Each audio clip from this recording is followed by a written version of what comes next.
છોટાઉદેપુરના બોડેલી પંથકમાં ધોધમાર વરસાદ વરસ્યો। વધુ એક સમાચાર છોટાઉદેપુરથી, જ્યાં બોડેલી પંથકમાં પણ ધોધમાર વરસાદ વરસ્યો। બોડેલીના રાજાનગર દિવાન ફળિયામાં પાણી ભરાયા। હરખલી કોતરનેલે વિસ્તારમાં પાણી ભરાવાની સમસ્યા સામે આવી। અવિરત વરસાદથી લોકોને ઘરો ખાલી કરવાનો પણ વારો આવ્યો।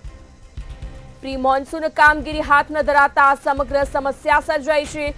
ત્યારે સમાચાર છોટાઉદેપુરથી, જ્યાં બોડેલી પંથકમાં ધોધમાર વરસાદ વરસ્યો।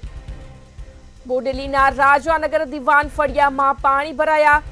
પ્રી મોન્સૂન કામગીરી હાથ ન ધરાતા સમગ્ર સમસ્યા સર્જાઈ।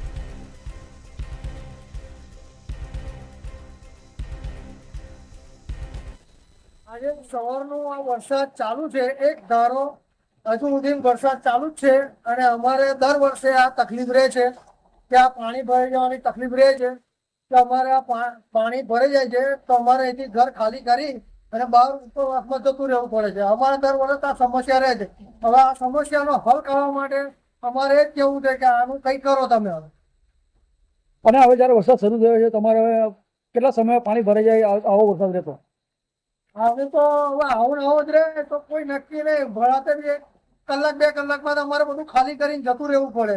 એક તો આ ડબ્બાકો ભરાઈ જાય છે, એ ડબ્બાકોને સાફ કરવા માટે કોઈ આવતું નથી। આ દર વર્ષે આ પ્રોબ્લેમ રહે છે। પરિસ્થિતિ કેવું છે કે બોડેલીના અંદર ધોકલિયા ગામ વિસ્તાર આવેલો છે અને અહીંયા આગળ એક હરખલી કોતર તરીકે એક આવેલો છે વિસ્તાર એમ, અને એની અંદર કલેક્ટર સાહેબ આવ્યા હતા સાફ સફાઈ માટે, પણ એ ફક્ત નામ પૂરતા આવ્યા હતા અને જીસીબી વાળા ફક્ત પૈસા કમાવા માટે 10 ફૂટ કામ કરીને જતા રહ્યા છે।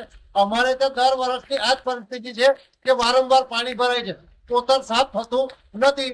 અમે મેન પાણી ભરવાનું કારણ એક જ છે કે કોતર અગર સાફ થઈ જાય વ્યવસ્થિત રીતે તો પાણી ભરાવાની સમસ્યા મટી જાય છે।